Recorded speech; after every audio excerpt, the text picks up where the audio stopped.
Bonjour, bonjour tout le monde. Bienvenue à ce webinaire, retour d'expérience sur les IFRS 16.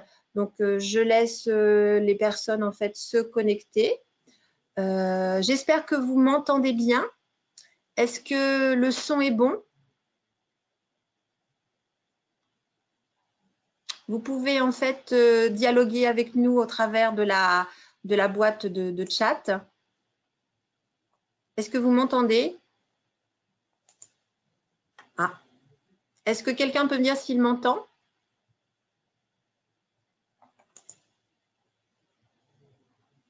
Bon, pas de son.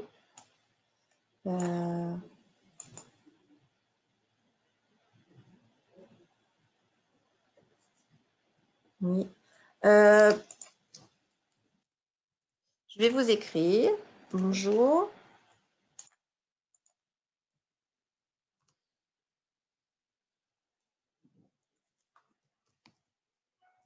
D'accord. Est-ce que vous m'entendez?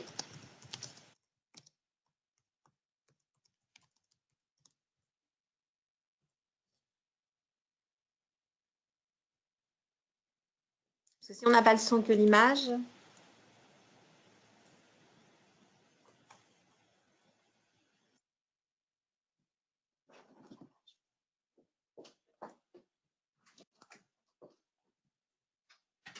Par exemple, Madame Rouault, est-ce que vous m'entendez?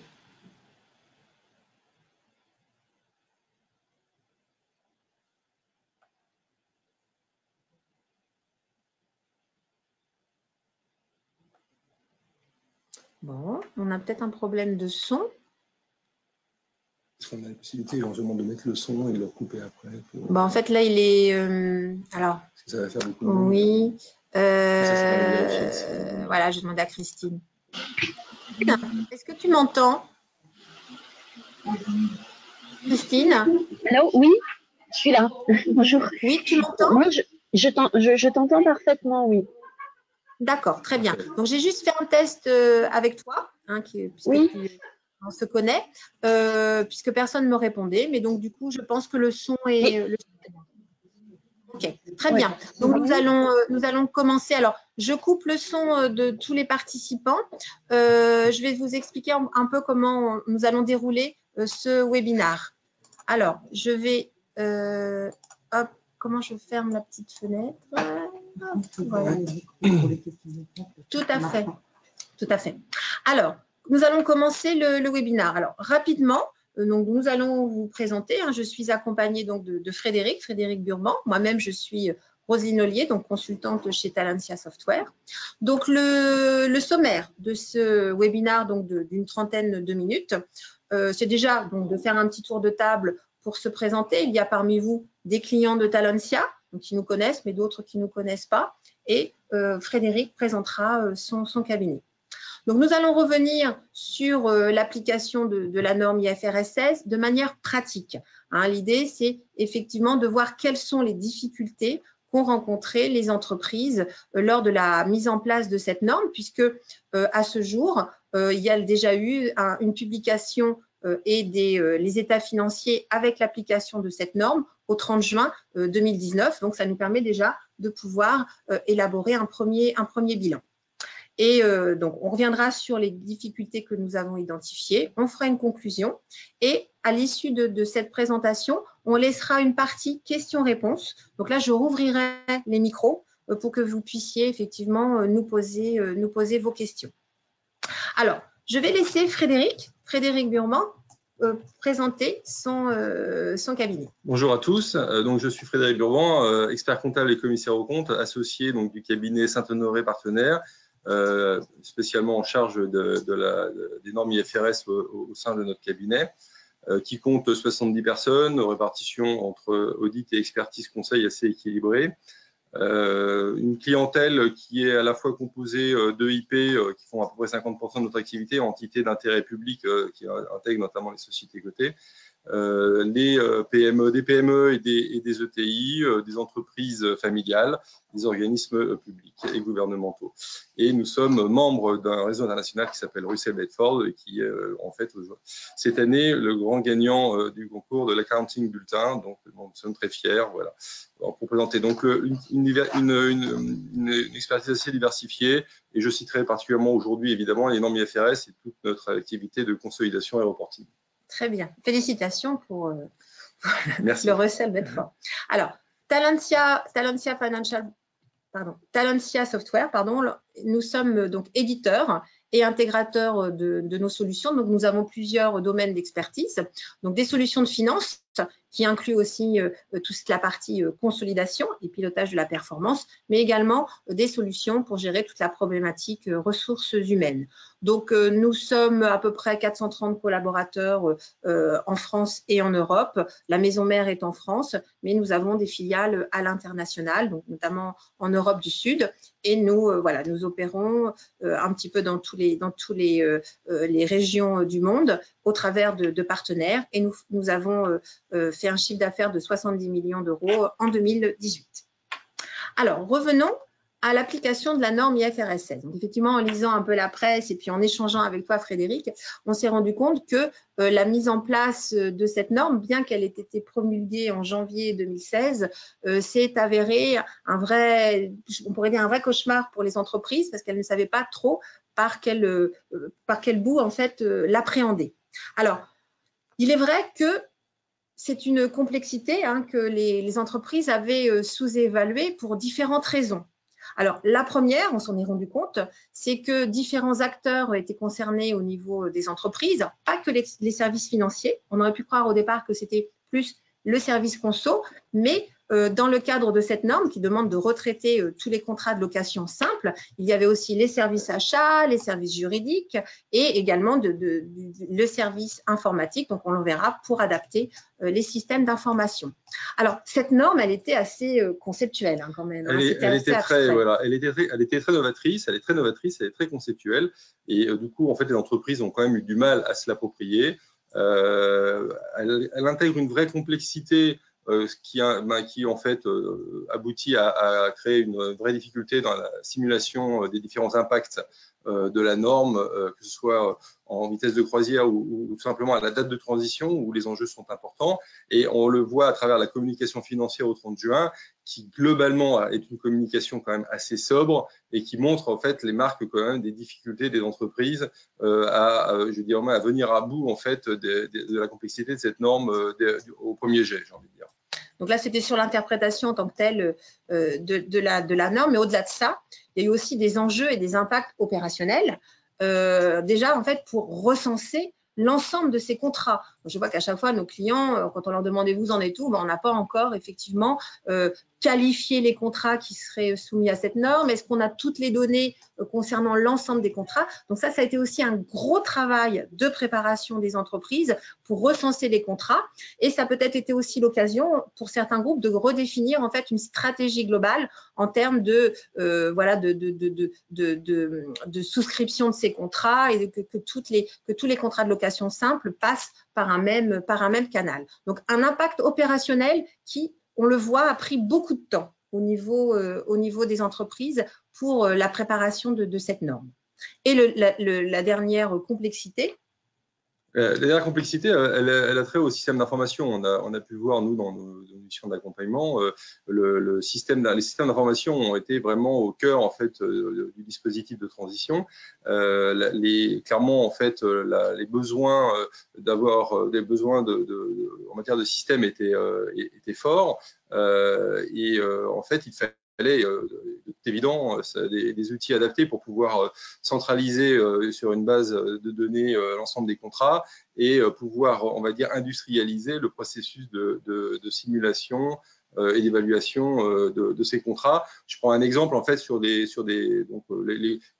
contrats. On a des bases qui vont pour certaines entreprises de quelques dizaines de contrats, mais pour la plupart quelques centaines, voire en fait pour un certain nombre encore quelques milliers de contrats, voire plus rarement quelques dizaines de milliers de contrats pour les plus importants. Donc effectivement, le suivre sous Excel, ça s'évite. Et voilà, et tous les gens qui ont voulu commencer sur Excel se sont heurtés à la fois à l'industrialisation du processus, parce que la volumétrie est importante. Prenons un exemple, il faut jusqu'à 35 natures de données différentes sur un contrat, les contrats les plus complexes. Donc on voit en fait tout de suite la difficulté qui a pu se présenter. Et puis ensuite évidemment, c'est la complexité en fait des calculs et des simulations à effectuer et à gérer dans le temps, qui a également on va dire, éreinter bon nombre de systèmes d'information et de chefs de projet à cette occasion. Donc, très vite, les groupes ont vu qu'il fallait qu'ils s'équipent d'un outil pour gérer cette norme qui n'avait rien à voir en fait avec les outils de contrat de location-financement. C'était vraiment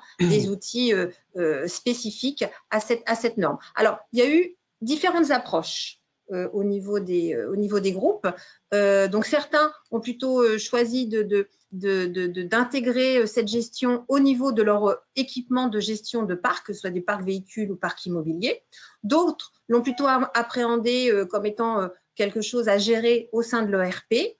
Et enfin, alors pour la plupart, et surtout pour les PME et les ETI, surtout, en fait, ils ont recherché un outil qui soit ou intégré ou adossé, connecté au logiciel de consolidation. Donc, c'est là où, du coup, Talentia Software, là aussi, avec le cabinet, a permis de travailler sur cette partie pour aider les ETI et les PME à gérer cette norme. Alors voilà, donc là c'était une petite introduction sur les difficultés un peu plus enjeux opérationnels qui ont, ceci dit, occupé plusieurs années depuis la promulgation de cette norme. Alors les principales difficultés, si on regarde effectivement comment les groupes ont géré et qu'est-ce qu'elles ont eu à traiter, on a retenu deux écueils, deux difficultés majeures. Il y en a certainement plein d'autres, mais en termes pratiques et opérationnels, on a retenu deux difficultés qu'on souhaitait illustrer aujourd'hui. La première, c'est la complexité des options de transition. Quelle méthode appliquer pour la première application, donc pour cette période de transition? Alors, si j'illustre un petit peu le propos, d'abord, dans la norme IFRS 16, comme elle était complexe, la norme a prévu différentes méthodes. Elle a prévu deux grandes méthodes de transition qui sont exprimées dans le schéma d'infographie à droite. D'une part, la méthode rétrospective qui est assez classique en norme comptable, mais qui a le défaut de devoir être exhaustive, et donc sur un portefeuille de contrats important, c'était compliqué.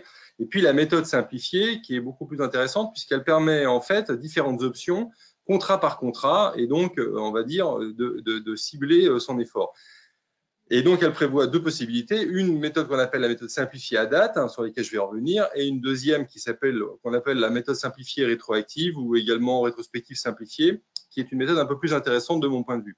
Alors, si je développe sur la méthode simplifiée qui a été utilisée par la plupart des entreprises, en fait, on s'aperçoit finalement qu'en pratique, la plupart ont opté pour la méthode simplifiée à date, qui est, pourquoi? Parce que c'était la plus simple à implémenter. Puisqu'on va calculer en fait une dette de loyer à la date de transition à IFRS 16 et en contrepartie on va y mettre un actif de même valeur. Le problème c'est que cette méthode c'est aussi quand même la moins intéressante en termes de pilotage des résultats futurs parce que c'est celle qui donne une valeur la plus élevée à l'actif comptable du bien de droit d'utilisation et de ce fait c'est elle qui va générer dans les années qui viennent la charge la plus élevée. Donc, elle n'est pas très intéressante en termes de pilotage des résultats.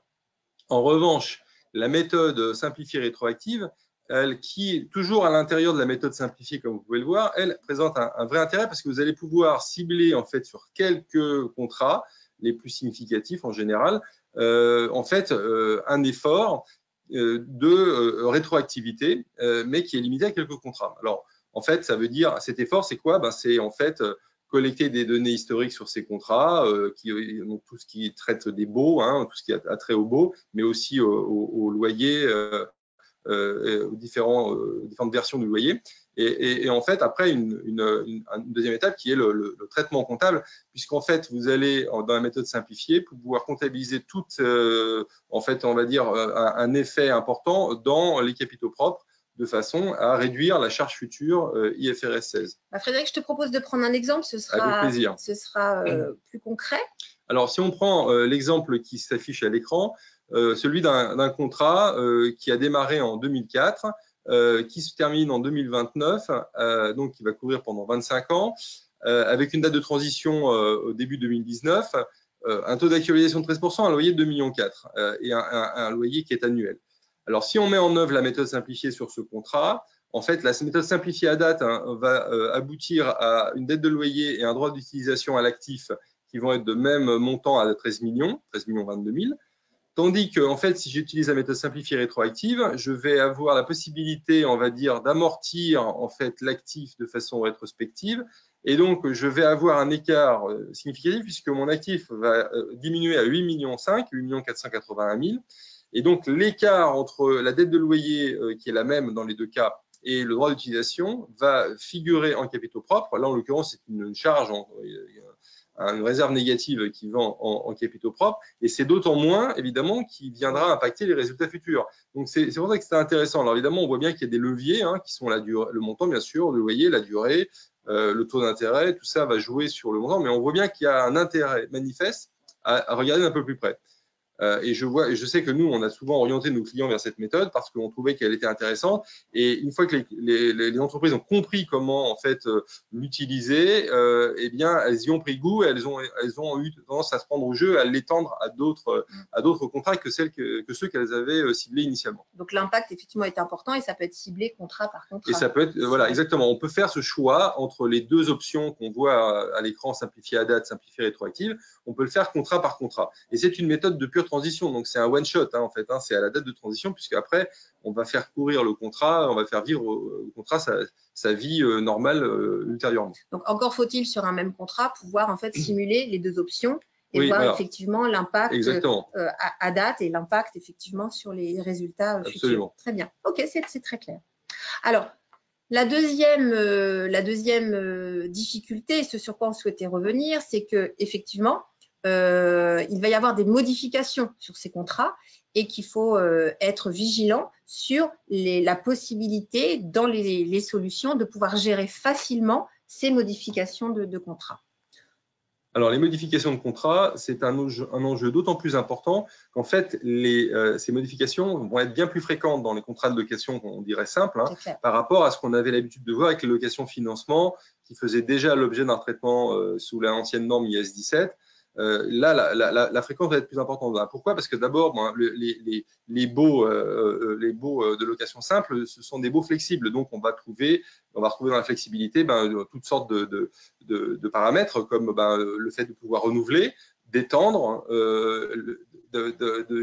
d'indexer son loyer, puisqu'on va indexer le loyer la plupart du temps, quand c'est en tout cas de l'immobilier, c'est fréquent. Mais aussi, on va connaître aussi la problématique des changements d'hypothèse, parce qu'on peut avoir un changement de durée de bail, l'estimation d'une valeur résiduelle, une dépréciation, une résiliation anticipée, on modifie, on allonge ou on réduit la durée du bail. Donc, toutes ces données sont beaucoup plus fréquentes. Et du coup, en fait, dans un portefeuille de contrats de location, il est important de pouvoir manager de façon simple et en toute conformité avec IFRS 16, en fait, cette problématique. Alors, on prend l'exemple dans l'infographie à droite, celle d'un contrat qui a été donc très simplifié, donc dans lequel la dette de loyer est de 10, la valeur nette comptable du droit d'utilisation est de 9 à la date du changement, et donc l'impact en capitaux propres est de moins 1. Si en fait on implémente une modification de ce contrat qui génère un complément de valeur de la dette de loyer de 2, on voit que le complément de valeur de la dette de 2 se retrouve dans le droit d'utilisation de l'actif, mais que l'ensemble va être projeté dans le futur, c'est-à-dire qu'en fait, on ne va pas corriger les valeurs en fait antérieures, on va simplement ajouter cette nouvelle valeur à la valeur, en fait, aux valeurs comptables existantes, ce qui fait que à l'actif, la valeur nette comptable du droit d'utilisation va passer de 9 à 11, que la dette de loyer va passer de 10 à 12, mais on voit bien que les capitaux propres ou résultats, en tout cas, n'ont pas bougé du fait de cette modification. Ce sont uniquement les résultats futurs qui vont absorber ce complément de dépenses. Alors, voyons peut-être d'ailleurs un exemple plus détaillé. Un exemple plus détaillé. Voilà. Donc là, on a vu en fait un exemple simple par le bilan. Maintenant, je vais prendre en fait un exemple un peu plus détaillé, donc d'un contrat qui démarre en 2016, qui se termine en 2025, avec une transition au début 2019. Donc la durée de la location est de 9 ans. J'ai 2% de taux d'actualisation, un loyer trimestriel de 10 000 €. Et ce contrat fait l'objet d'un avenant au 1er juillet 2019 qui va rallonger en fait la durée de location de 3 ans.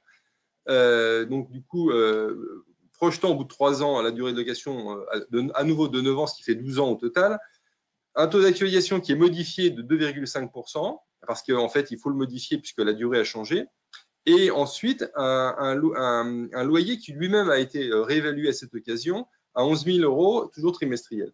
Alors, en fait, on va s'apercevoir qu'en fait, cet avenant va générer, en fait, sur la durée résiduelle du bail de 9 ans, 156 000 € de loyer supplémentaire, qui vont donc à leur tour générer un actif et un passif, une réévaluation de l'actif et du passif de location de 128 000 € environ. Et en fait, ce qui est intéressant, c'est de voir ensuite ce qui se passe en fait dans le compte de résultat. Puisqu'on ne prend rien immédiatement dans le résultat au moment du changement, on voit bien qu'en fait, c'est par le biais de l'amortissement et de la charge d'intérêt que la différence va se produire. Donc, on voit bien qu'en fait, la charge IFRS qui est composée à la fois des amortissements de l'actif loué et de la charge d'intérêt sur la dette, en fait, donc va passer en un an de 40 951 à 47 068, soit un écart de 6 000 €. Sur 4 ans cumulés, en fait, on passe de 159 000 à 182 000 €, donc un écart de 23 000. Et bien entendu, sur 9 ans, qui est la durée totale en fait, du résiduel du contrat à la date du changement, on passe de 233 511 à 389 511 d'écart cumulé, donc les 156 000 € que je viens de citer.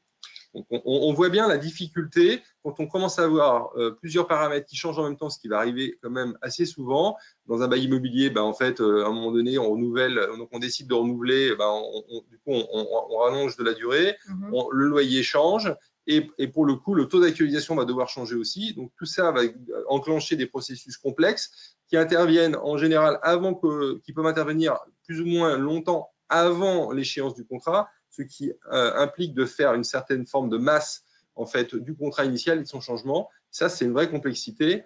Et il faut être capable, évidemment, de gérer la mise à jour du contrat existant sans être obligé de recréer un deuxième contrat à côté qui n'a aucun sens. C'est souvent ce qui est proposé, de dire on recrée un nouveau contrat. Mais du coup, les retraitements comptables ne sont pas du tout conformes. Exactement. D'accord, c'est très clair, très clair.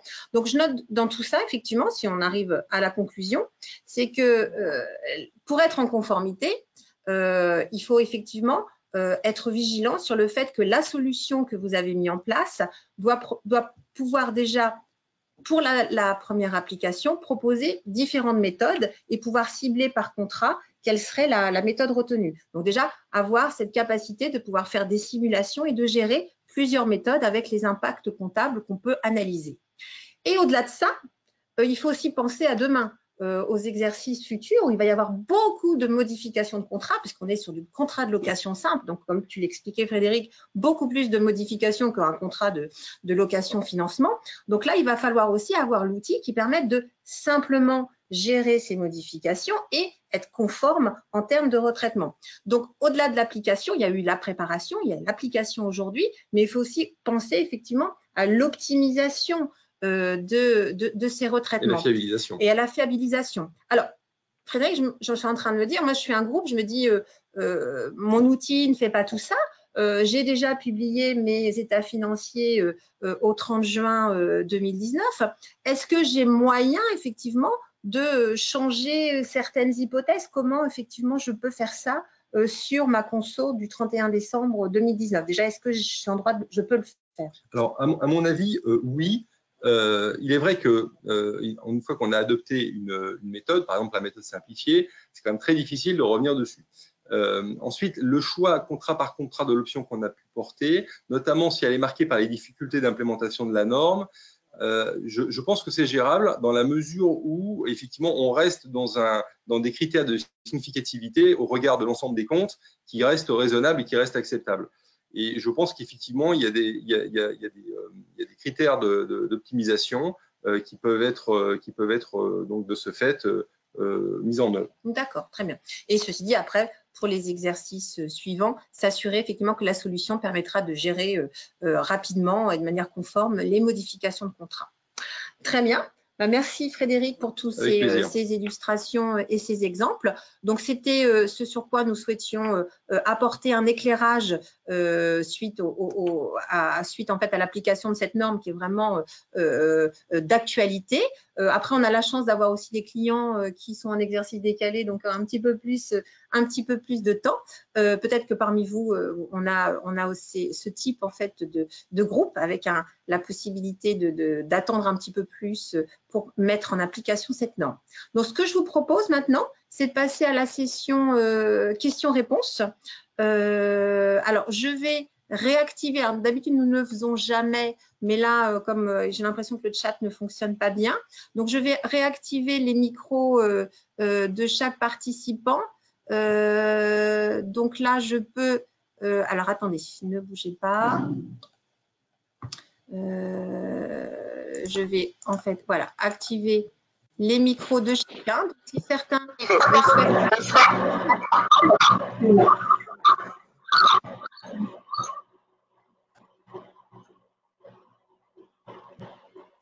Donc nous vous écoutons. Voilà,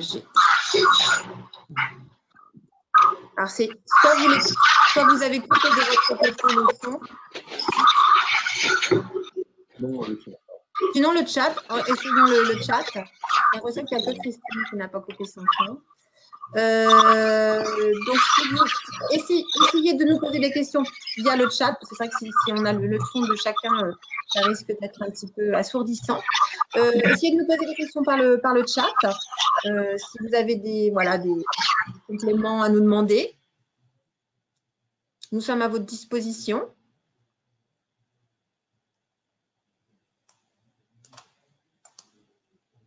Pas de questions?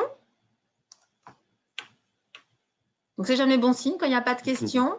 On est un peu déçus. Donc, si toutefois, il n'y a pas de questions, sachez que nous vous enverrons en fait le replay de cette présentation avec le PowerPoint associé juste après la session. Et du coup, n'hésitez pas à revenir vers nous si vous avez des questions en dehors de cette session. Nous serons ravis de vous apporter nos réponses. Donc, Talentia en tant qu'éditeur de logiciels, Frédéric Burban en tant qu'expert sur cette norme IFRS 16 et au-delà sur l'ensemble des normes IFRS. Nous essayons de travailler toujours avec des experts métiers, puisque comme vous l'avez vu, c'est quelque chose effectivement d'assez pointu. Donc, nous, en tant qu'éditeurs, nous avons besoin aussi de nous appuyer sur des experts comme Frédéric pour aller jusqu'au bout de ces problématiques purement métiers. Très bien. Si vous n'avez pas d'autres questions, je vous propose de finir et de terminer la réunion. Et je vous souhaite un bon après-midi et peut-être à bientôt. Frédéric, merci beaucoup, Roselyne. Et à très bientôt. Au revoir.